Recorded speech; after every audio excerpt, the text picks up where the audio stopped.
Queridos irmãos, a paz do Senhor Jesus, estamos iniciando o seu programa Escola Bíblica Dominical. Obrigado por sua audiência. Essa programação está no ar em Recife e região metropolitana, através do canal 14, e em todo o estado de Pernambuco pelas repetidoras da Rede Brasil. Também pelo Spotify e em nosso canal no YouTube, Rede Brasil Oficial. Sejam bem-vindos, que Deus abençoe você e toda a sua família através do estudo da Palavra de Deus. Hoje estudaremos a 11ª lição com o título A Salvação não é obra humana. E para comentar esta lição, contamos com a presença do evangelista Alessandro Barreto. Pai do seu irmão Alessandro. A paz do Senhor, pastor Nath Jackson. Do professor e diácono irmão Ramon Diego. Pai do seu irmão Ramon. A paz do Senhor, pastor Nath Jackson. E do auxiliar e professor irmão Givanildo Hermano. Pai do seu irmão Givanildo. Paz do Senhor, pastor, é um prazer estar aqui mais uma vez. Nesta lição, reafirmaremos a doutrina bíblica da salvação pela fé em Cristo. Analisaremos algumas visões a respeito da salvação que contradizem o ensino bíblico. Veremos o quanto estas visões soteriológicas distorcidas são prejudiciais à vida cristã. E, por fim, mostraremos como elas podem trazer muitos prejuízos espirituais. Evangelista Alessandro, o senhor poderia ler, por favor, o texto áureo desta semana? Pois não, pastor. Diz assim: não pelas obras de justiça que houvéssemos feito, mas, segundo a sua misericórdia, nos salvou pela lavagem da regeneração e da renovação do Espírito Santo. Tito, capítulo 3, versículo 5. Irmão Ramon, qual a verdade prática desta semana? A verdade prática nos diz o seguinte: a salvação é um ato da graça soberana de Deus, pelo mérito de Jesus Cristo, e não vem das obras humanas. Irmão Givanildo, quais os objetivos da lição desta semana? Muito bem, a lição possui 3 objetivos. O primeiro, ensinar a respeito da doutrina da salvação sob a graça de Deus. O segundo, elencar ensinos inadequados sobre a salvação na antiguidade. E o terceiro e último, correlacioná-los aos ensinos inadequados sobre a salvação na atualidade. A leitura bíblica em classe para a lição de hoje está em Efésios, no capítulo 2, versículos do 1 ao 10. Acompanhe conosco. E vos vivificou, estando vós mortos em ofensas e pecados, em que, noutro tempo, andastes segundo o curso deste mundo, segundo o príncipe das potestades do ar, do espírito que, agora, opera nos filhos da desobediência, entre os quais todos nós também, antes, andávamos nos desejos da nossa carne, fazendo a vontade da carne e dos pensamentos, e éramos, por natureza, filhos da ira, como os outros também. Mas Deus, que é riquíssimo em misericórdia, pelo seu muito amor com que nos amou, estando nós ainda mortos em nossas ofensas, nos vivificou juntamente com Cristo. Pela graça sois salvos, e nos ressuscitou juntamente com Ele, e nos fez assentar nos lugares celestiais em Cristo Jesus, para mostrar nos séculos vindouros as abundantes riquezas da sua glória, pela sua benignidade para conosco em Cristo Jesus. Porque pela graça sois salvos, por meio da fé, e isso não vem de vós, é dom de Deus. Não vem das obras, para que ninguém se glorie, porque somos feitura sua, criados em Cristo Jesus para as boas obras, as quais Deus preparou para que andássemos nelas. Queridos irmãos, estamos iniciando o seu programa Escola Bíblica Dominical, esta semana estudando a 11ª lição, com o título A Salvação não é obra humana. Semana passada estivemos estudando a lição de número 10, que teve como título O pecado corrompeu a natureza humana. E naquela lição, nós estudamos o primeiro tópico, que foi a exposição da doutrina do pecado, de acordo com as Escrituras. No primeiro tópico, a doutrina bíblica do pecado e sua extensão. No segundo tópico, estudamos heresia que nega o advento do pecado.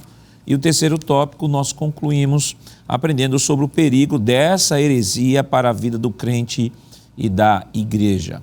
Esta semana nós estamos estudando, a lição que tem como título A Salvação Não é Obra Humana.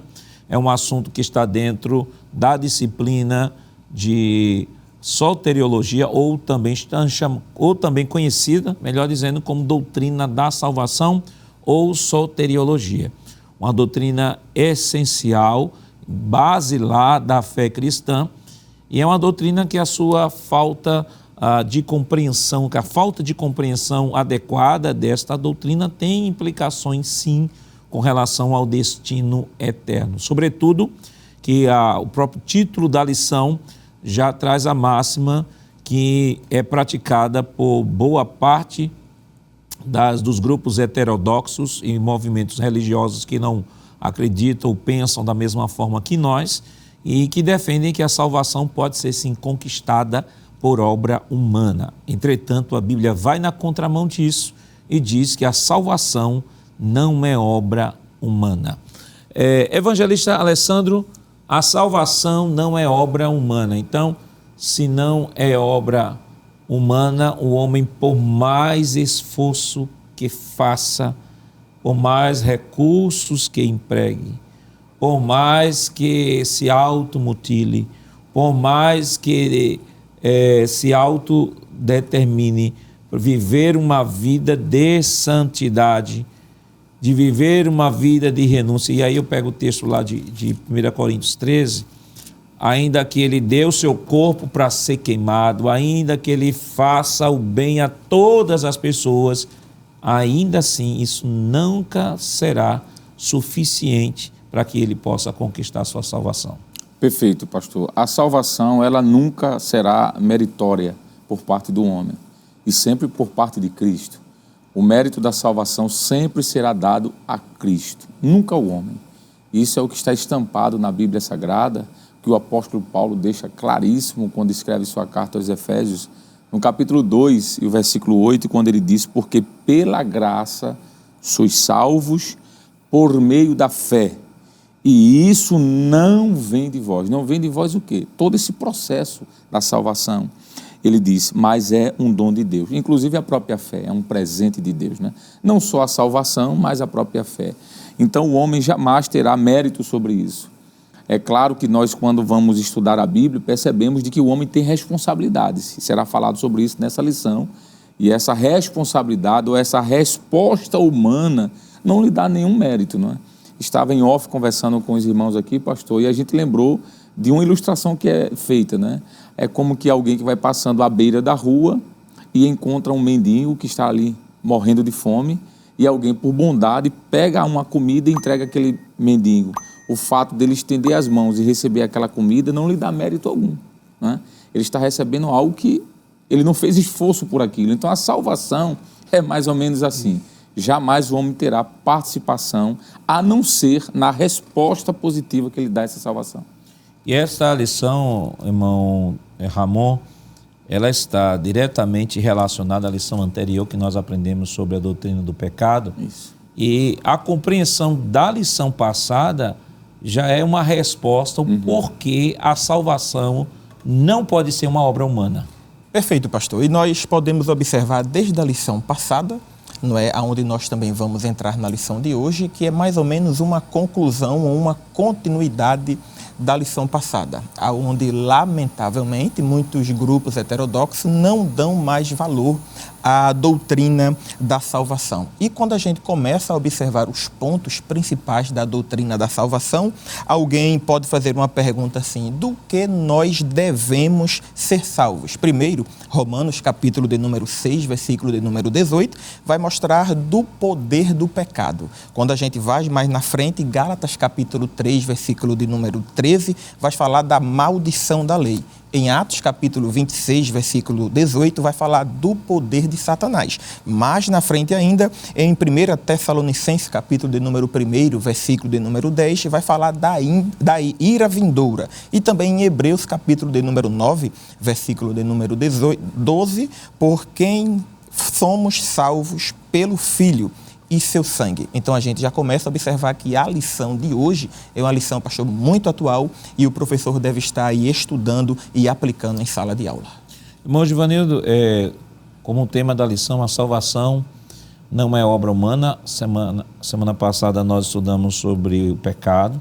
O pecado é uma realidade universal, então logo não há como reverter esta situação. O homem não tem como reverter essa situação, porque Isaías 59:2 diz que os nossos pecados fazem separação entre nós e Deus.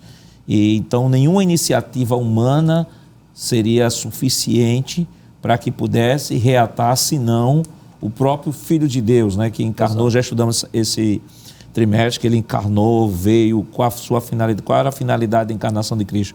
Buscar e salvar o que se havia perdido. Então, quando nós estudamos sobre a doutrina da salvação e chegamos a essa máxima que a salvação não é uma obra humana, nós estamos reafirmando o ensino bíblico da doutrina e a doutrina da justificação pela fé, que só por meio do mérito de Cristo é que o indivíduo pode alcançar a vida eterna. Exato. Nós poderíamos, pastor, relembrar aqui as 3 principais ou mais importantes histórias da Bíblia, né?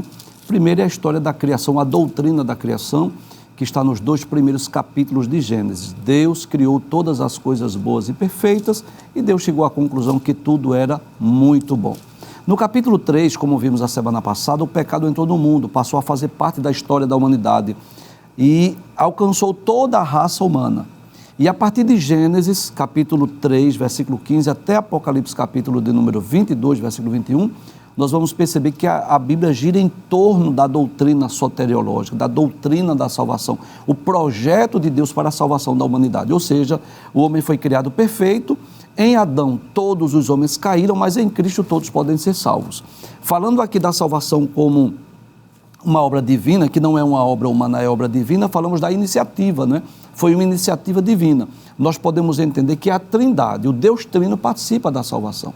Assim como o Deus Trino participou da criação, que a criação não é obra apenas do Deus Pai, mas do Deus Trino, a Trindade, ou o Deus Trino, participou da salvação. O Pai planejou, o Filho executou e o Espírito Santo aplica. Então Deus amou o mundo de uma tal forma que mandou o seu Filho ao mundo para vir morrer pelos nossos pecados.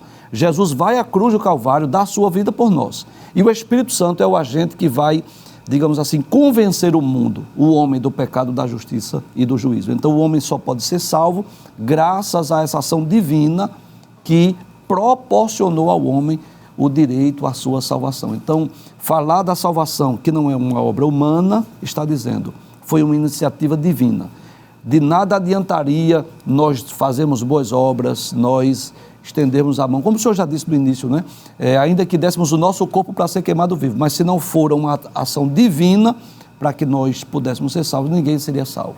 Então é uma obra da graça, não é? Um favor imerecido, e esse é o projeto de Deus para toda a humanidade. Paulo, na primeira epístola, eu gostaria de ler esse texto, a Timóteo, capítulo 2, versículo 5, é muito importante nós mencionarmos isso. Não, primeira epístola de Paulo a Timóteo, capítulo 2, versículos 3 e 4. Paulo diz, porque isto é bom e agradável diante de Deus, nosso Salvador, que quer que todos os homens se salvem e venham ao conhecimento da verdade. Então, falar de salvação é falar de um projeto, um desejo de Deus que quer que todos os seres humanos sejam salvos.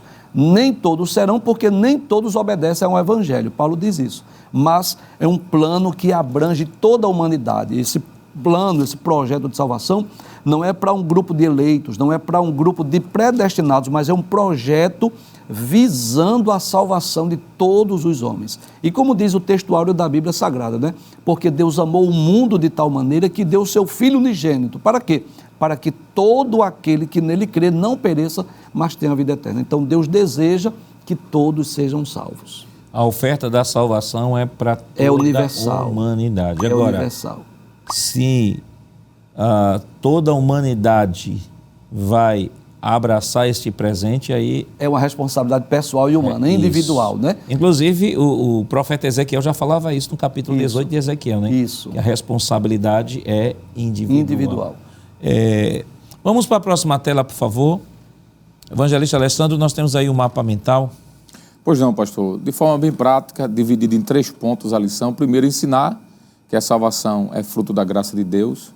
Vamos comentar sobre isso. Segundo, elencar que as soteriologias inadequadas na antiguidade, elas se manifestam hoje em nosso meio. Veremos como isso era possível, como acontecia lá atrás e como hoje se manifesta.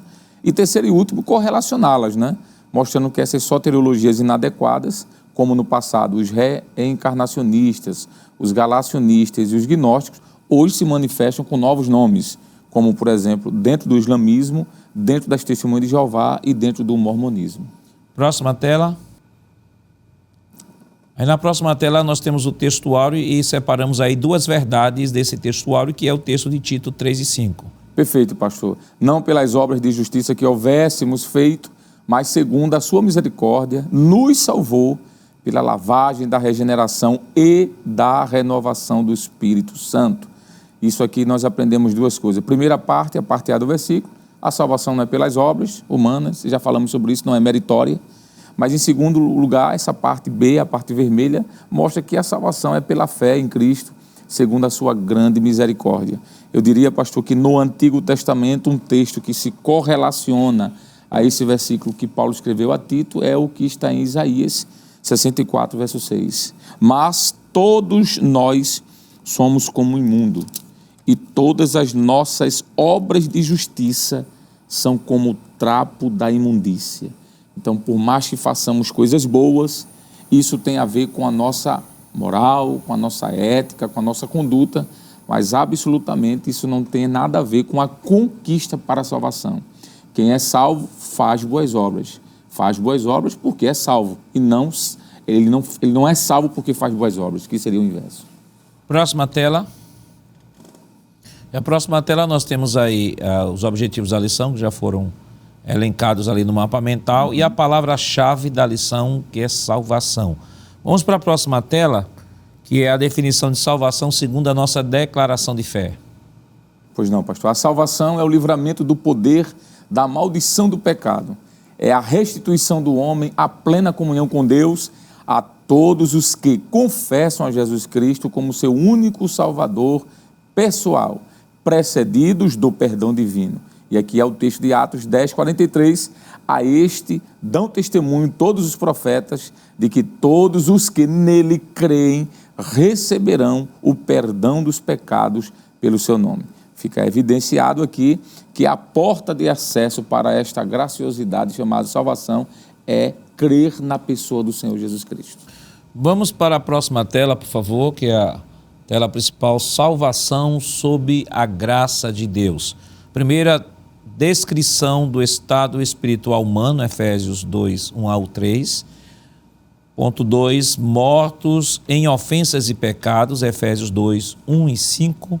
E a exegese dos versículos 8 ao 10. Vamos pedir agora a próxima tela, por favor.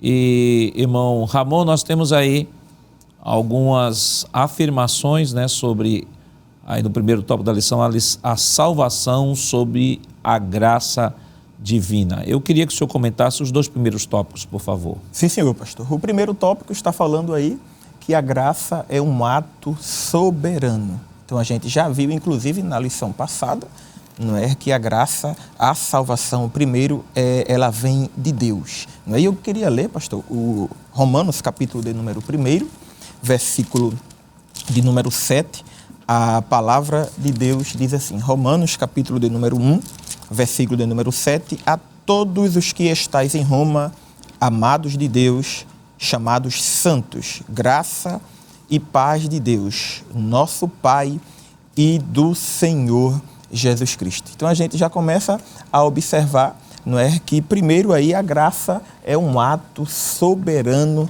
do nosso Deus. Outro texto também é Romanos capítulo 5, versículo de número 15. O texto vai dizer o seguinte, Romanos capítulo 5, versículo de número 15, a palavra de Deus diz assim, mas não é assim o dom gratuito como ofensa, porque se pela ofensa de um morreram muitos, muito mais a graça de Deus e o dom pela graça que é de um homem só, Jesus Cristo, abundou sobre muitos. Então, a primeira coisa que nós já podemos observar nesse primeiro tópico aí é que a graça, ela é um ato soberano. E o segundo é que a graça é imerecida. E é um texto que a gente já vem falando, se torna repetitivo, mas é um texto central, que é o que está em Romanos, capítulo de número 3, versículo de número 24, o texto diz assim: porque todos pecaram e destituídos estão da glória de Deus. E me permita ler o versículo número 24, que diz: sendo justificado gratuitamente pela graça, pela redenção que há em Cristo Jesus. Eu tenho certeza que tem alguém em casa que possa dizer assim: rapaz, eu não merecia esta salvação, mas Jesus, pelo seu favor ou pela sua graça imerecida, ele morreu na cruz justamente para perdoar, pastor, os nossos pecados. Tem um versículo aí que ainda voltando aqui no a graça como ato soberano de Deus, Tito 2:11, eu queria que o senhor lesse, por favor, Tito 2:11. Sim, senhor, pastor. Tito, capítulo 2, versículo de número 11, o texto diz assim: porque a graça de Deus se há manifestado, trazendo salvação a todos os homens, pastor. A todos os homens. Na NA diz assim: porque a graça de Deus se manifestou, trazendo salvação a todos. E que é interessante nesse texto, aí o senhor falou sobre que a graça de Deus é um ato soberano. É um ato soberano porque é uma iniciativa divina. Parte dele, não é? Partiu dele, ele não foi pressionado por ninguém, ele não tinha obrigação alguma de oferecer esse ato. Isso. É porque é um ato de graça. A palavra graça, em definição simples, é favor imerecido. Favor imerecido. É um ato soberano porque partiu dele, ele que tomou a iniciativa, como comentamos até na lição passada, que a iniciativa é sempre de Deus. Nas religiões aí fora, o homem está à procura de Deus. No Evangelho, é Deus que está à procura do homem. Lucas 19:10 deixa claro isso, quando Jesus diz assim, que o Filho do Homem veio buscar e salvar o que se havia perdido. Deus é que teve que vir buscar o homem, e não o homem à procura de Deus. E essa graça, como ato soberano de Deus, mostra, entre outras coisas, não só sua soberania, sua iniciativa, mas seu ato amoroso, seu ato gracioso, seu ato misericordioso. Porque o que é que nós tínhamos para que ele fosse atraído por nós para fazer tão grande sacrifício de se tornar como nós, para permitir o nosso retorno à comunhão plena com ele? Não tem sentido. Não tem sentido. Ele não precisa da sua criação para se sentir Deus. Exato. Ele não precisa das nossas glórias para se sentir exaltado. Isso. Ele é exaltado. Independentemente da sua criação, ele é exaltado, ele é Deus e continua sendo Deus. Ele era, é e continuará sendo. A sua criação depende dele para existir, mas ele não depende de sua criação para existir. Então, esse texto que mostra, principalmente Tito 2:11, mostra que a graça de Deus se manifestou trazendo salvação. É interessante aí que há uma generalização. Exato. A salvação não é para um grupo. Isso. A salvação não é para uma etnia.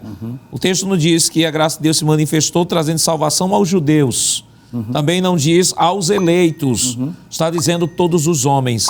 Então, irmão Givanildo, esta graça, ela é oferecida indiscriminadamente a todas as pessoas em todos os lugares. Exato. Todos podem ser salvos, né? Inclusive, o apóstolo Paulo, escrevendo aos Romanos, capítulo 1, versículos 15 e 16, Paulo diz assim: eu não me envergonho do evangelho de Cristo, pois é o poder de Deus para a salvação de todo aquele que crê, primeiro do judeu e também do grego. Porque nele se descobre a justiça de Deus, de fé em fé, como está escrito, mas o justo viverá pela fé. Ou seja, tanto os judeus quanto os gentios poderão ser salvos, porque essa graça, ela é imparcial. Ou seja, como disse Paulo, né? Escrevendo a Tito, ela se manifestou trazendo salvação a todos os homens. Todos podem ser salvos, desde que respondam favoravelmente a esta graça que foi oferecida através de Cristo. Bom, Givanildo, tem um ponto ali, a graça é suficiente, é imparcial, mas o senhor vai comentar depois do nosso rápido intervalo. Voltamos já.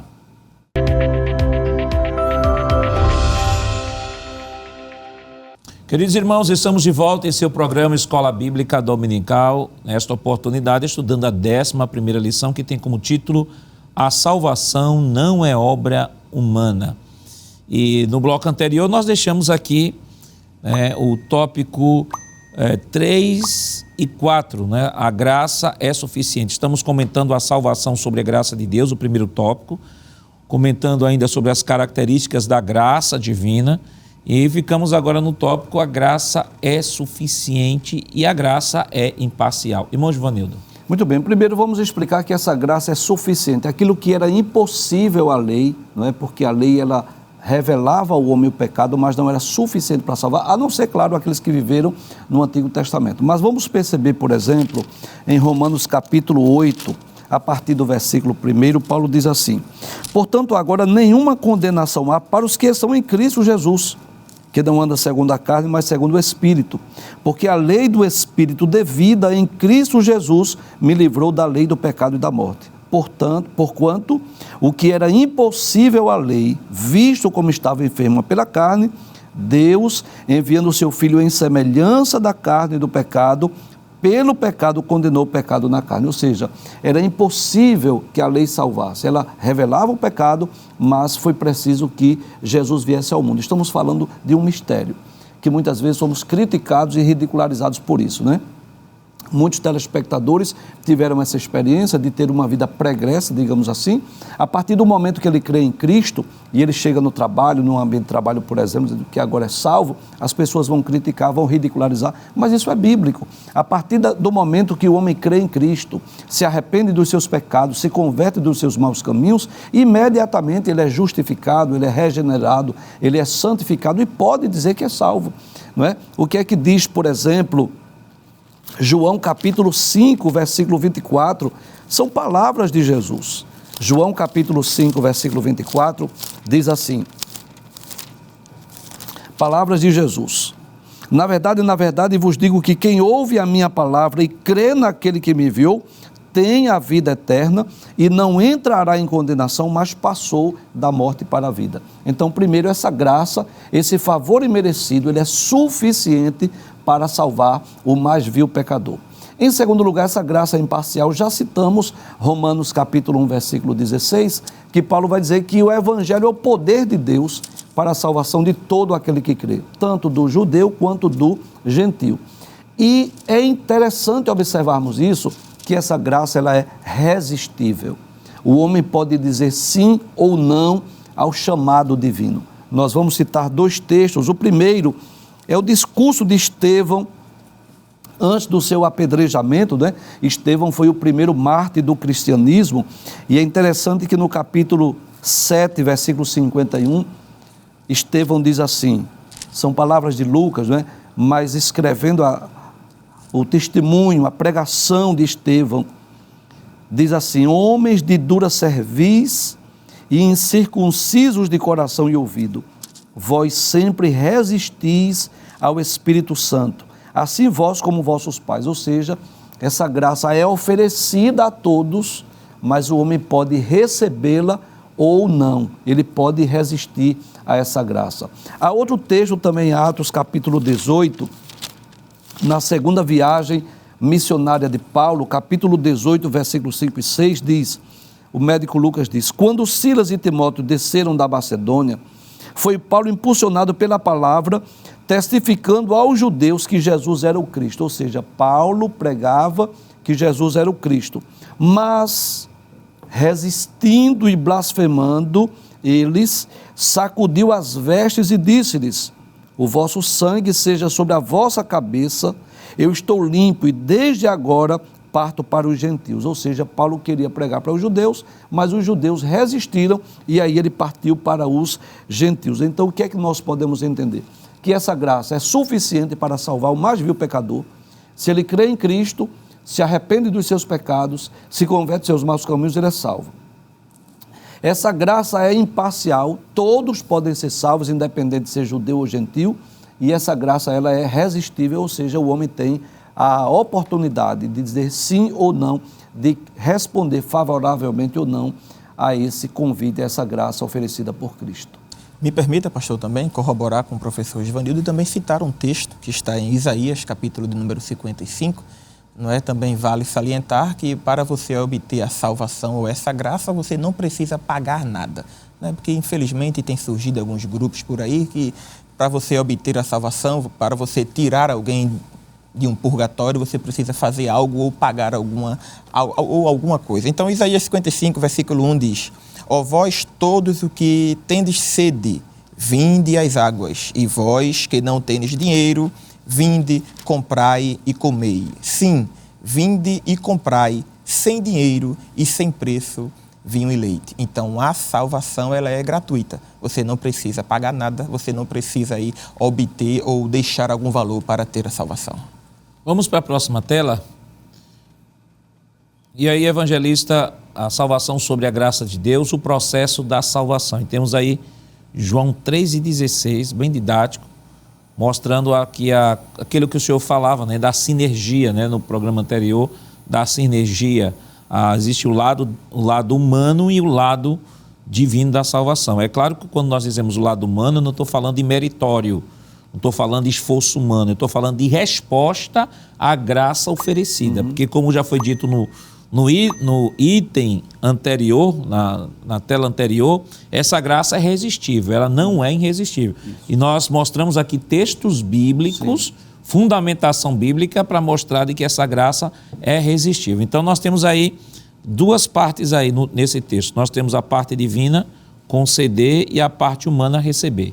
Perfeito, pastor. Esse texto de João, ele é considerado como o mini-evangelho. O conteúdo pleno do evangelho só em um versículo, né? Quando o texto de João, usado pelo Espírito Santo, porque Deus amou o mundo de tal maneira que deu seu Filho unigênito, a expressão deu, o verbo dar, já indica uma ação. É Deus quem está dando. Então, essa é uma ação divina e primária. Nós vimos isso, inclusive, no programa passado, que é Deus sempre quem age quanto à salvação. E esse presente, essa dádiva, que é a ação divina, ela pode ser ilustrada também no que está em Atos dos Apóstolos, capítulo 10, versículo 14, quer dizer, 34, quando Pedro diz assim: e abrindo Pedro a boca, disse: reconheço por verdade que Deus não faz acepção de pessoas. Essa ação divina é para todos, independente de quem quer que seja. E vai mais além, mas que lhe é agradável que aquele que em qualquer nação, observe que não é uma nação específica, essa ação graciosa, ela é universal, em qualquer nação que o teme e o faz o que é justo. Então, primeira coisa, a ação divina é dar. O homem não tem merecimento algum, inclusive a palavra graça no Antigo Testamento é da expressão hebraica rem, e no Novo Testamento é da expressão grega charis, que quer dizer favor imerecido. A pessoa recebe algo sem ter nenhum merecimento. A parte B do versículo, para que todo aquele que nele crer não pereça, mas tenha a vida eterna. Aqui onde está a parte humana, pastor. O professor Givanildo falou sobre vários textos que falam da resistência humana, mas eu acho que poderíamos acrescentar mais alguns que tem a ver com isso aqui, porque a salvação é para todo aquele que nele crer. Crer no sentido de aceitar a mensagem. Quando eu resisto a essa mensagem, eu deixo de receber a bênção da salvação. Tem um texto que está em João, capítulo 1 e o versículo 11, o texto diz que ele veio para o que era seu e os seus não o receberam. Então é possível alguém não receber essa salvação, porque não quer, simplesmente não quer. Um outro texto também que mostra isso é Mateus 23 e 37, quando Jesus disse assim: Jerusalém, Jerusalém, quantas vezes quis eu ajuntar os teus filhos e tu não o quiseste. Então a salvação é assim, Deus quer ajuntar a todos debaixo das suas asas, numa linguagem figurada, obviamente. Mas nem todos querem, pastor. Então não tem como essa salvação ser apenas uma ação divina, tem que ter uma resposta humana. Um outro texto também que comprova isso aqui, essa parte B do versículo de João, é Hebreus 3 e 15. O escritor disse assim: a parte final, né? Se ouvirdes a sua voz, não endureçais os vossos corações como na provação. Então alguém pode ouvir a voz de Deus, pastor, e endurecer o coração. A teologia calvinista, ela chega a dizer de que a salvação, ou a graça, ou a ação de Deus, ela é irresistível, com a tentativa de dizer, olha, Deus é soberano, então ninguém pode resisti-lo, porque se ele for resistido, logo ele perde a sua soberania. Isso é um equívoco, a interpretação é equivocada, porque alguém pode se deixar vencer, mesmo sem perder a sua autoridade. Quer um exemplo, pastor? O senhor é pai, eu sou pai, o professor é pai também, por enquanto Ramon ainda não, mas muitos filhos virão. Alguém tem um filho que o filho diz assim, pai, eu quero sair. E o pai diz, não, não vá não, meu filho, não é bom não. Mas o filho insiste, mas pai, eu quero. E o pai olha e diz, tá bom, eu vou conceder você ir. Essa permissão, essa tolerância que o pai deu ao filho, não fez com que o filho fosse superior ao pai ou que o pai perdesse a autoridade. Simplesmente o pai permitiu por uma questão de sua vontade, de dizer, escolha para onde você quer ir ficar ou você quer ir para tal lugar. Então jamais Deus vai perder a sua soberania em dizer que essa graça pode ser resistida. Não é? Por isso que o texto diz, olha, para todo aquele que nele crê. A salvação é para todos, mas nem todos creem. O senhor citou o texto de Ezequiel, o profeta Ezequiel. Isso. Mas tem outro texto que, lá em Ezequiel que diz que o desejo de Deus é que o ímpio não morra. Está lá escrito. Agora a pergunta é, existem ímpios morrendo, espiritualmente falando? Sim. A pergunta é, então Deus foi frustrado por isso? Obviamente que não. A segunda parte, o desejo dele é que ele quer que seja salvo, mas nem todos assim aceitam. Tem um texto de Atos 17 e 30 que diz assim, Deus não levou em conta os tempos da ignorância, mas agora Ele ordena a todas as pessoas, em todos os lugares, que se arrependam. Mas todas as pessoas em todos os lugares vão se arrepender? De fato, não. Isso pode ser evidenciado até pelo grande sermão do monte de Jesus, que Jesus sobre a porta estreita e a porta larga. E Jesus vai dizer assim, olha, são muitos que estreita é a porta e apertado o caminho que leva para a salvação. E são poucos os que entram por ela. Perfeito. Porque larga é a porta, espaçoso o caminho que conduz à perdição.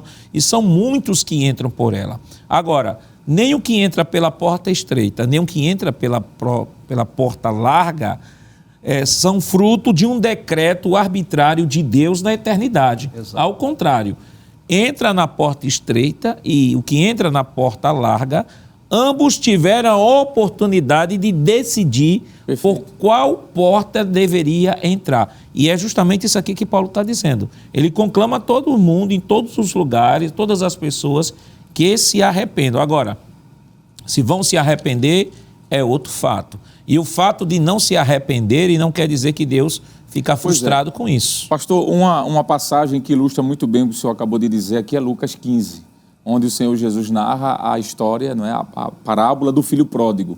O pai não deixou de ser pai porque o filho foi embora. Exato. A autoridade do pai continuou sobre o pai, não é? O domínio sobre a casa.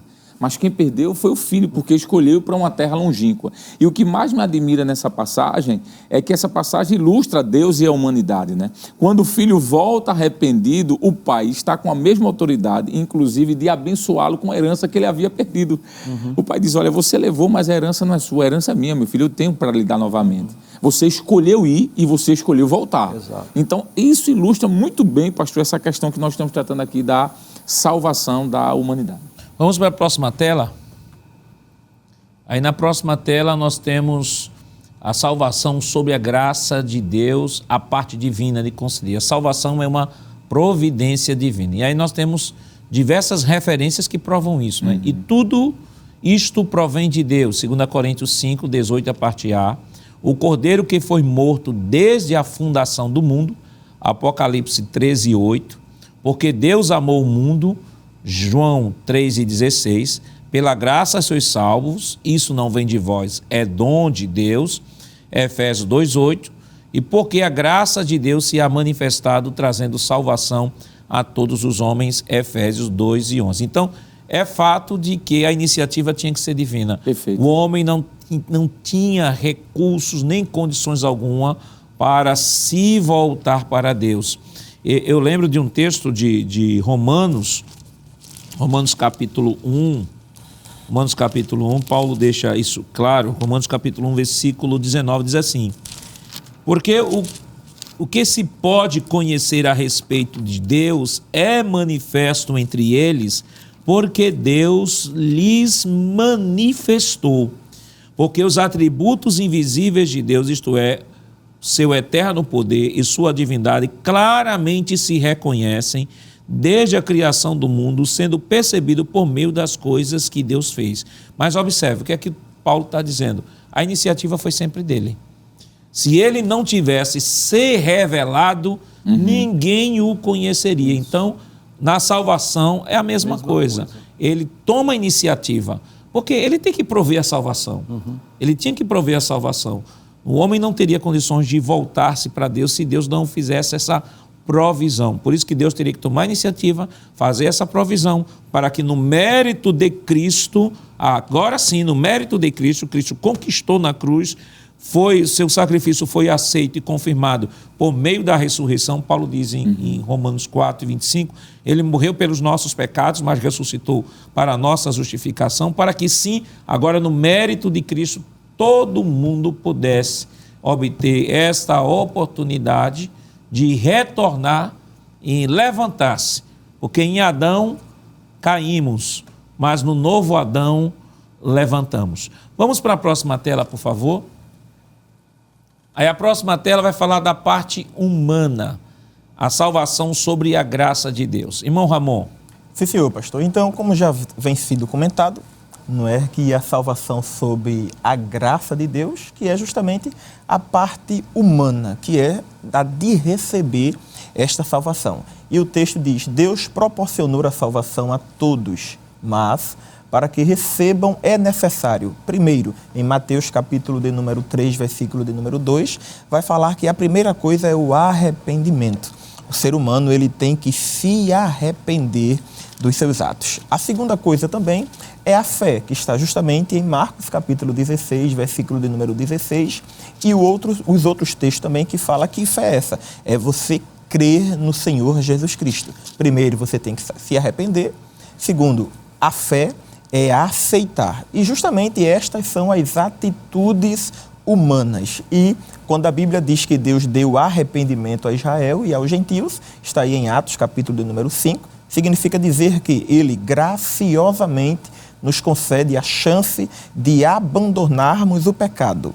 Só que cabe a nós a execução do ato do arrependimento. Então, eu costumo dizer que Deus ele não empurra nem força a porta de ninguém. A primeira coisa que tem que acontecer é o arrependimento. E a partir daí vem a fé e vem diversas outras coisas, pastor, que a gente pode encontrar na salvação. E outra coisa também que vale a pena salientar, que é Cristo que carregou os nossos pecados. Isso está em Isaías, capítulo de número 53, parece até um texto muito conhecido, muito batido, mas a gente precisa elencar e mostrar para o professor e para o aluno que existe uma pessoa que carregou os nossos pecados. Isaías, capítulo de número 53, versículo de número 3, vai dizer: ele era desprezado, mas indigno entre os homens, homens de dores, experimentado nos trabalhos e como um de quem os homens escondiam o rosto, era desprezado e não fizemos dele caso algum. Versículo 4 diz: verdadeiramente, ele tomou sobre si as nossas enfermidades e as nossas dores levou sobre si, e nós o reputamos por aflito, ferido de Deus e oprimido. E o último versículo que eu quero citar é o versículo número 5, que o texto vai dizer: mas ele foi ferido pelas nossas. Opa, então tá aí. Era para a gente estar. Mas não, ele disse: não, eu vou assumir a culpa de vocês. Mas ele foi ferido pelas nossas transgressões e moído pelas nossas iniquidades. O castigo que nos traz a paz estava sobre ele e pelas suas pisaduras fomos sarados. Então, o erro era meu, o pecado era meu, mas Cristo tomou justamente o meu lugar, pastor. E o próprio texto aqui de Marcos 1,15 deixa claro essa responsabilidade humana. Nós aqui discutimos de que Deus não concede primeiro a regeneração, porque é a visão calvinista, infelizmente defende a ideia de que Deus é que toma a iniciativa, só que nós cremos também que Deus toma a iniciativa. Só que aí qual é a extensão dessa iniciativa? nós cremos que a extensão dessa iniciativa é Deus, ele teria que prover o meio pelo qual nós viríamos a ser salvos. A provisão é exclusivamente divina e a extensão de Deus vai até a oferta deste mérito de Cristo a todos os homens. Só que na visão calvinista, essa extensão perpassa isso, ultrapassa essa fronteira. Ela não só provê, Deus não só provê, como enviou Cristo, morreu pelos nossos pecados, não só proveu, ele não só oferece, mas oferece de maneira irresistível a algumas pessoas, e aquelas pessoas que Deus escolheu, ele dá a primeira regeneração para depois dar a fé, dar o arrependimento e assim por diante. Só que o problema é que a extensão é ultrapassar fronteiras daquilo que já está delimitado pela Escritura. E aí, quando mostra arrependei-vos e crede no Evangelho, aí alguém pode dizer, mas pastor, isso não está chegando aí também à fronteira do semi-pelagianismo que nós comentamos? Não, porque nós também falamos aqui e citamos a nossa declaração de fé, de que esse ato não é um ato que o homem por si só tem a capacidade de decidir, mas quando exposto a esta graça de Deus, a esta oferta da graça de Deus, esta graça lhe capacita a responder positivamente ou negativamente, a depender se ele vai tomar a sua decisão em seguir a Jesus, renunciar os seus pecados, e abraçar a fé cristã e seguir o que Jesus disse. Se alguém quer vir após mim, veja aqui até o convite de Jesus, né? Se alguém quiser vir após mim, negue-se a si mesmo, tome sua cruz e siga-me. Então isso é um ato contínuo. E o próprio texto, arrependei-vos e crede no Evangelho, as pessoas estão sendo conclamadas a gerar fruto de arrependimento e gerar fé.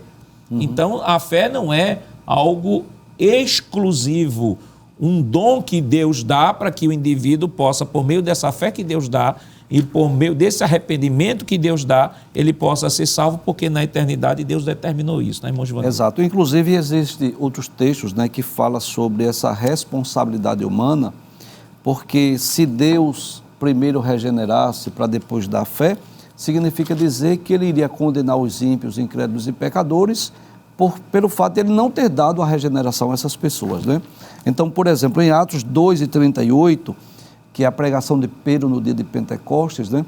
Pedro diz assim, e disse-lhes Pedro, arrependei-vos e cada um de vós seja batizado em nome de Jesus Cristo para perdão dos pecados. Ou seja, se Pedro está dizendo arrependei-vos, isso fala da responsabilidade pessoal e individual. Também no capítulo 3, versículo 19, que é uma outra pregação de Pedro, agora após a cura do coxo lá na porta do templo, em Atos 3:19 diz, arrependei-vos, pois, e convertei-vos para que sejam apagados os vossos pecados e venham assim os tempos do refrigério pela presença do Senhor.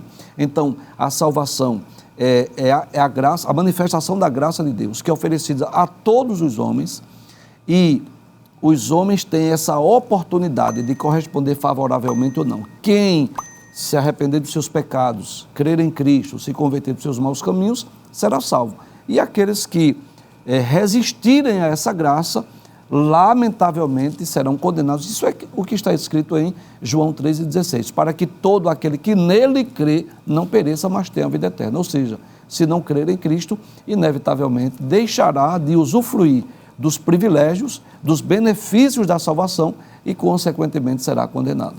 Vamos para a próxima tela, por favor. E aí a última tela desse bloco. Fé e arrependimento são condições essenciais para a salvação. Lembrando que essa fé e esse arrependimento não são fruto de um decreto soberano e arbitrário de Deus para aquelas pessoas que ele escolheu. São condições essenciais para a salvação.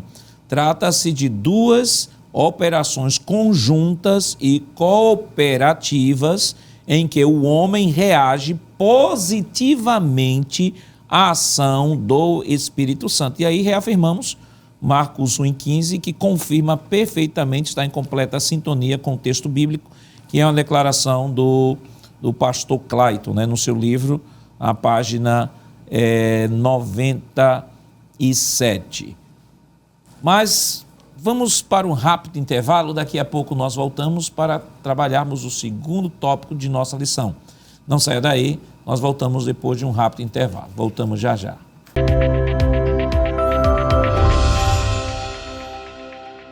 Queridos irmãos, estamos de volta em seu programa Escola Bíblica Dominical para o último bloco, na lição que estamos estudando esta semana, 11ª lição, que tem como título A Salvação Não é Obra Humana. E no bloco 1 e no bloco 2, nós dispensamos mais tempo ao primeiro tópico da lição, que é o tópico mais doutrinário, fazer uma exposição e de um modo geral, só pela reafirmação da doutrina, em que fizemos aqui ao estudarmos o primeiro tópico nos 2 blocos, ficará muito mais fácil refutarmos o segundo e terceiro tópicos. Evangelista Alessandro, nós falamos no primeiro tópico sobre a salvação, sobre a graça de Deus, e nesse tópico agora nós vamos falar sobre as soteriologias inadequadas na antiguidade. Mas antes mesmo disso aí, é importante reforçar na mente do nosso professor e do aluno que está nos assistindo sobre o primeiro tópico. Exatamente, pastor. Eu acredito que existem alguns textos, já que citamos diversos textos do Novo Testamento, de repente o professor pode estar se perguntando, mas tem algum texto no Antigo Testamento que mostre isso? Também tem. Deuteronômio capítulo 30, versículo 2, o Senhor diz assim: e se te converteres ao Senhor, veja, isso é uma proposição, o Senhor está dizendo se você fizer isso, né? E se te converteres ao Senhor teu Deus e deres ouvido, mais uma vez, a participação humana em que se converter, se render à mensagem que ele ouviu, der atenção àquilo que ele escutou, né? E deres ouvidos à voz, conforme tudo que eu te ordeno hoje, tu e teus filhos, com todo o teu coração e com toda a tua alma. Aí o texto, versículo 3 diz, então o Senhor teu Deus te fará voltar do cativeiro. Isso aqui ilustra muito bem o aspecto da salvação.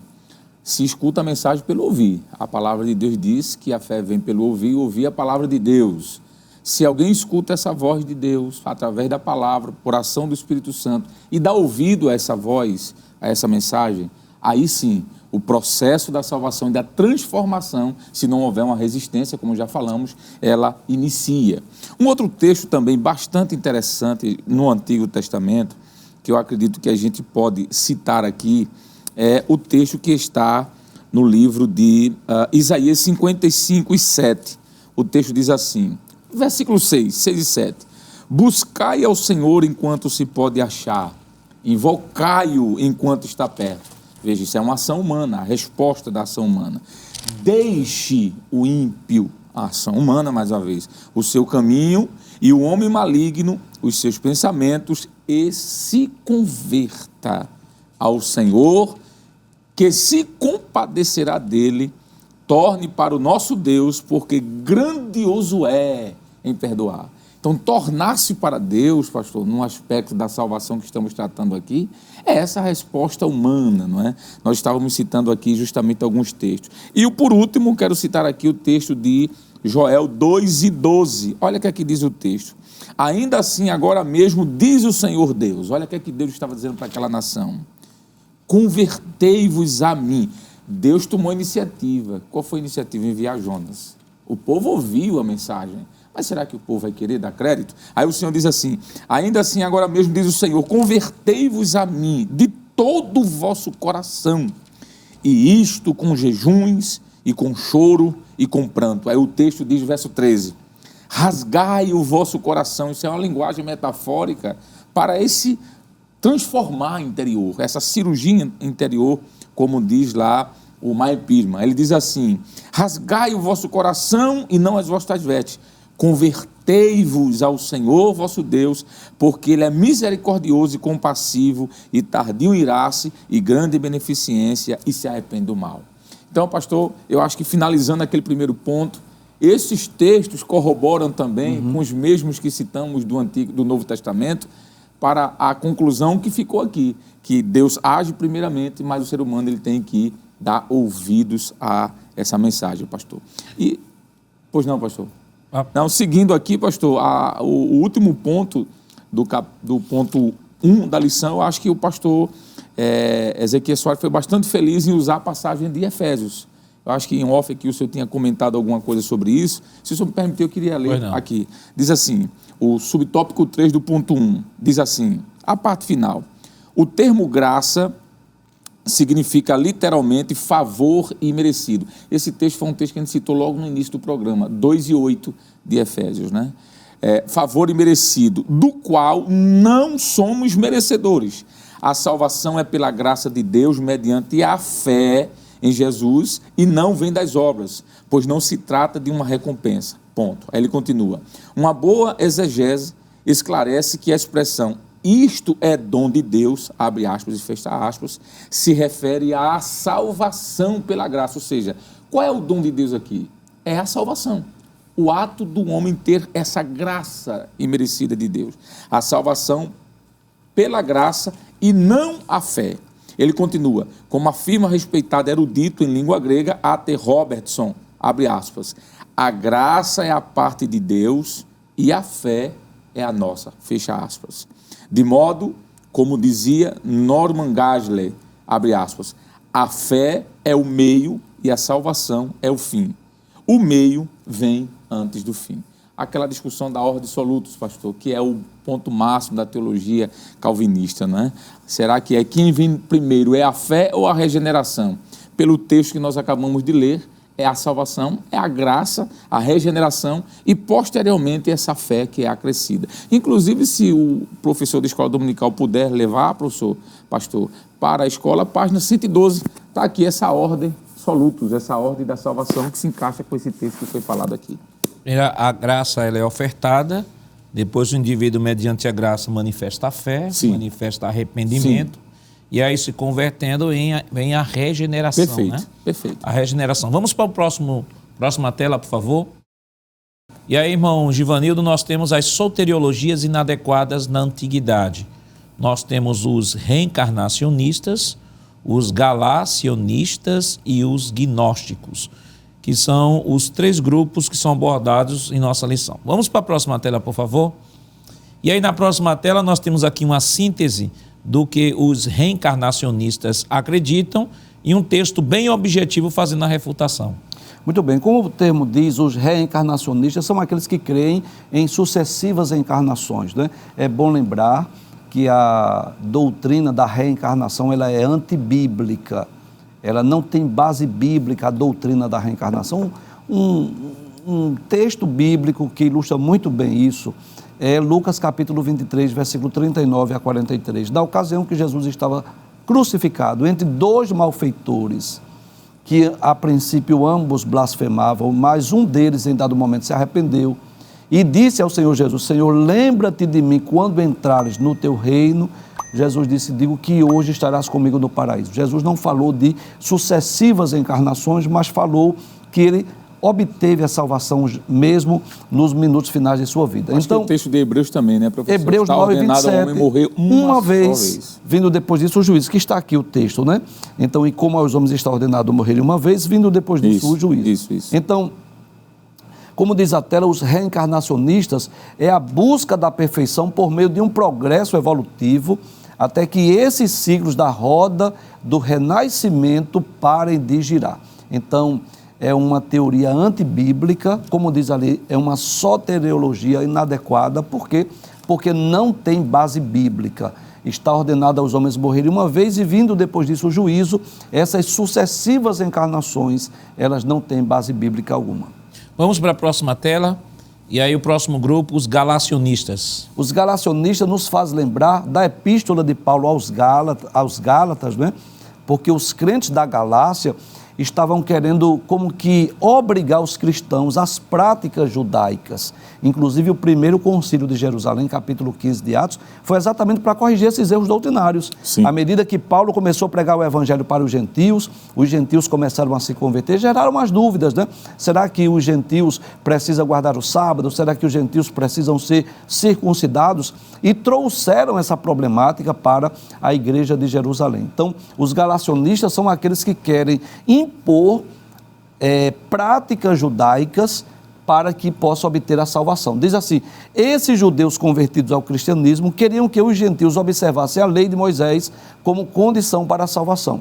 E está em Atos capítulo 15, versículo 1, que exatamente trata do primeiro concílio de Jerusalém. E o texto para refutar é Gálatas 2,16. Pelas obras da lei, nenhuma carne será justificada. Ou seja, a justificação ela é através da fé em Cristo, né? É graças à fé em Cristo que o homem é justificado. Próxima tela. A próxima, né, que são os gnósticos, que era um grupo religioso, vamos dizer assim, filosófico também, desde os tempos apostólicos, inclusive as epístolas joaninas, algumas epístolas de Paulo foram escritas exatamente para refutar essa heresia do gnosticismo. Eles diziam: a libertação só é possível por meio de um conhecimento místico. Gnosis é exatamente isso, conhecimento, né? Uma espécie de uma iluminação espiritual limitada aos espirituais. Ou seja, o gnosticismo limitava a salvação para alguns que tivessem essa gnosis, esse conhecimento, essa sabedoria especial. Mas, na verdade, o que é que diz Efésios 2:8? Pela graça sois salvos. Não é através desse conhecimento, dessa iluminação que é dada a alguns. Pela graça sois salvos por meio da fé. Isso não vem de vós, é dom de Deus. Então são heresias, ensinos ou soteriologias inadequadas desde os tempos primitivos. Algo interessante, pastor, é que esses três grupos têm algo em comum. O que é que eles têm em comum? É que a salvação é por obra humana. Por alguma coisa que o homem faça. Estão interligados, digamos assim, por isso que na lição foi muito bem colocado. E o interessante é que os gnósticos, né, no primeiro século, eles... a esta revelação, este conhecimento, eles defendiam que era até um conhecimento superior ao conhecimento dos apóstolos. Isso. Ou seja, era um conhecimento, uma sabedoria que só eles tinham acesso, que em valor estavam em um patamar superior aos apóstolos. Àquilo que Paulo, que João, que não é diferente do que nós vemos hoje, né? Exato. Sempre aparecem aqueles que dizem receber uma revelação de Deus, um anjo que aparece, aí tem diversos tipos de nome de anjo aí que não tem na Bíblia, começa a escrever livro, e de repente quando procura os originais desses livros, o anjo levou para o céu, né? O anjo levou para o céu. Pastor, falando sobre essa questão dos gnósticos, né?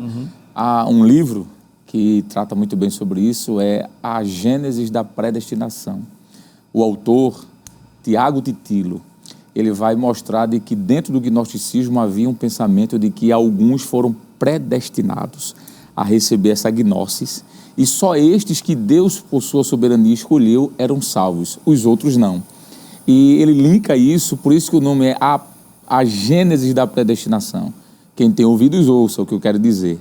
Ele está dizendo, em outras palavras, de que qualquer doutrina teológica que diga que Deus determinou uns para a salvação e outros não, está com berço, com a sua semente dentro do gnosticismo. Isso é sério. É seríssimo, Isso, né? É seríssimo. Né? Fica aí o recado para ler esse livro, é bom. Porque, na verdade, tudo que nós já vimos até agora de textos que foram citados mostra um Deus sempre olhando para toda a humanidade. Exatamente. E ofertando para toda a humanidade. Né? Isso, o fato de falar de uma predestinação restrita e fatalista, isso afeta diretamente o caráter de Deus. Sim.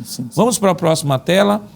Já estamos com um tempozinho apertado aí. Nós temos o islamismo, as soteriologias inadequadas de hoje. O islamismo, as testemunhas de Jeová e o mormonismo. Vamos para a próxima tela, por favor. Então, nós temos aí, irmão Ramon, no último tópico de nossa lição, uma síntese, né, que o pastor Ezequias traz desses três principais grupos, onde ele linka cada situação dessa aí ao grupo anterior, né?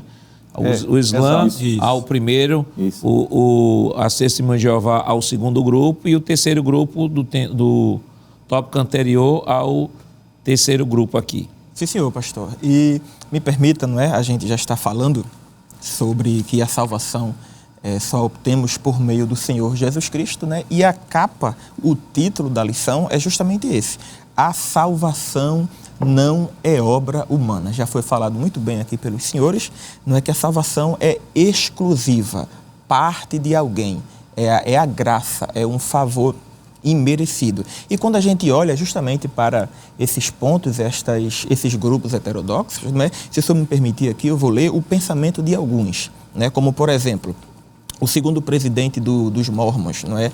Em seu livro, no volume de número 3, na página 247, ele vai dizer o seguinte: o sangue de Cristo nunca limpará. Aí depois ele acrescenta: o seu próprio sangue terá que expiar por ele mesmo. Então é totalmente diferente da Bíblia Sagrada. A gente observa dentro da Bíblia que o sangue de Jesus Cristo já é suficiente. Mas para o mormonismo vai dizer que o sangue de Cristo não tem poder para limpar os outros, a não ser por ele mesmo. Partindo mais um pouco, a gente vai ver um texto em Mateus, capítulo de número 1, versículo de número 21. O texto vai dizer: e lhes porás o nome de Jesus. Aí o texto continua dizendo: porque ele salvará o seu povo dos seus pecados. Segundo determinados grupos heterodoxos, vai dizer que o sangue de Jesus não tem poder para limpar, mas a Bíblia está mostrando que tem. Outra citação também é que esse também, segundo o presidente do mormonismo, ele diz que para chegar ou para ter a salvação, o homem e a mulher precisa de um certificado que é justamente o certificado de Joseph Smith, justamente para alcançar a salvação, e a gente vê que não existe isso. Outra coisa também que me chama muita atenção é que o próprio Joseph Smith, ele vai dizer uma frase que eu achei que ele era muito corajoso, né? Porque ele disse assim: com exceção, isso está em Doutrinas e Convênios, capítulo de número 1, versículo de número 30. Ele vai dizer o seguinte: com exceção apenas de Jesus, Smith faz mais pela salvação dos homens neste mundo do que qualquer outro homem. Então, o Joseph Smith vai se colocar apenas abaixo de Jesus, mas ele vai dizer que durante toda a vida ele fez mais do que todo outro homem. E outra coisa, só para encerrar, pastor, as Testemunhas de Jeová também cita algo interessante, né? A Sentinela de 15 de setembro de 1993, na página de número 22, ele vai dizer o seguinte: mas se nós afastarmos da organização de Jeová, não haverá outro lugar para ir em busca da salvação verdadeira e alegria. Enquanto a gente observa que na Bíblia Sagrada a salvação é para todos, determinados grupos heterodoxos vai dizer que a salvação só está nele. Isso aí é uma característica forte em todos os grupos heterodoxos. É a soteriologia institucional. E exclusivista. Ou seja, exclusivista, ou seja, só quem faz parte da instituição é que será salvo. Quando, na verdade, a fé cristã coloca, como já expomos aqui, que a salvação é exclusivamente na pessoa do nosso Senhor Jesus Cristo. O tempo já foi embora, irmão Alessandro. Que conselho o senhor pode dar ao professor que está nos assistindo no momento que foi expor essa lição? Eu penso que, já que estamos falando da salvação, seria bom lembrar os alunos de que todos eles, apesar de terem seus problemas pessoais, têm motivos de sobra para agradecer a Deus. Agradecer por quê? Porque tem a salvação garantida por meio de Cristo Jesus. Eu penso que essa conscientização de que nós somos salvos por meio da graça é tão grande que supera qualquer problema que estejamos passando. Talvez desemprego, talvez enfermidade, problemas na família, tudo isso são coisas reais em nossa existência. Mas quando nós olhamos para o que Cristo fez por nós e o que nos aguarda no futuro, a gente consegue vencer, porque a salvação já está nos garantida. Então lembrar a cada aluno que está na escola dominical, o que estará: você é salvo na pessoa de Cristo, permaneça até o fim, porque com certeza tudo isso aqui passará e no futuro estaremos com o Senhor para sempre. Ramon. Sim, senhor pastor. Em Atos, capítulo de número 4, versículo de número 12, vai dizer que em nenhum outro nome há salvação. Então, o professor deve mostrar para todos os seus alunos, para a escola bíblica dominical, que a salvação só é baseada na pessoa de Jesus Cristo. E também, quem sabe, não é? Lançar um convite aí, o professor, o dirigente da escola, lançar um convite para toda a escola, para a gente trazer uma pessoa não evangélica. A lição não está falando sobre a salvação, não é obra humana, então vamos continuar pregando a palavra de Deus, que esse é o nosso maior objetivo. Nós dissemos aqui durante a aula que o desejo de Deus é que todos sejam salvos. Então, essa lição, como já temos dito, ela tem um aspecto doutrinário e apologético. Estamos estudando a soteriologia, a doutrina da salvação, e também aprendendo a defender a nossa fé. E já que é o desejo de Deus que todos sejam salvos, que possamos ser esses agentes através da evangelização, da pregação do Evangelho, levar as boas novas de salvação para que nossos familiares e amigos também possam ter um encontro com o Senhor Jesus. Que Deus continue lhe abençoando em nome de Jesus. Queridos irmãos, depois de uma lição tão maravilhosa, nós vamos orar, mas antes disso, passamos por aqui para lembrar aos dirigentes de escola daquela atividade proposta para o dia 30 de março do projeto Pernambuco para Cristo. Estejam todos engajados nesta grande atividade que tem como objetivo levar muitas vidas para o reino de Deus. Então não esqueça, dia 30 de março, é o dia D, é o dia da Escola Bíblica Dominical, envolvida no projeto Pernambuco para Cristo, envolvidos nesta atividade maravilhosa para a glória de Deus. Evangelista Alessandro, vamos orar? Pois não, pastor, oremos. Querido Deus, Pai maravilhoso, queremos te adorar, Senhor, pela salvação imerecida, conquistada através de Cristo, pelo sacrifício, Senhor, de Cristo naquela cruz do Calvário. Não merecíamos como nós estudamos hoje, Senhor, mas por Tua graça, por Teu amor e beneficência, nos concedeste esta salvação, Senhor. Muito obrigado. Nós queremos Te louvar pela vida da Tua igreja, de cada professor da escola dominical, de cada professora, pela direção da escola dominical. Te louvamos pela superintendência das escolas dominicais aqui no estado de Pernambuco, pela Rede Brasil, Senhor, de comunicação, que tem sido esse veículo, Senhor, evangelizador. Queremos te pedir que as tuas boas mãos continuem sobre a vida de todos que nos acompanham neste momento. Fortalece, Senhor, os teus filhos que estão nos assistindo, que, quem sabe, estão com dúvida quanto à sua salvação. Lembra-o, Senhor, que é pela graça e também pelo seu dedicar, dizendo não ao pecado. Senhor, abençoa nosso pastor presidente, pastor Ailton José Alves, toda a sua família, a diretoria da tua igreja, Senhor, aqui em Pernambuco, a obra missionária, enfim, o projeto Pernambuco para Cristo. Continua abençoando e que vidas venham ser salvas para a glória do teu nome. Isso nós te clamamos e te pedimos no nome santo de Jesus, aquele que vive e reina para todos sempre. Amém. Chegamos ao final do programa de hoje. Estudamos a 11ª lição com o título A Salvação Não é Obra Humana. Na próxima semana veremos a penúltima lição do trimestre com o título A Igreja tem uma natureza organizacional. O programa Escola Bíblica Dominical vai ao ar na TV toda sexta-feira às 21h30 e no sábado às 16 horas. Também está disponível no formato de podcast no Spotify e em nosso canal no YouTube, Rede Brasil Oficial. Se inscreva, ative o sininho e compartilhe nossa programação. Obrigado por sua companhia e até o próximo programa. Que a graça do nosso Senhor Jesus Cristo, o amor de Deus nosso Pai, a comunhão do seu Santo Espírito estejam com todos hoje para todos sempre. Amém.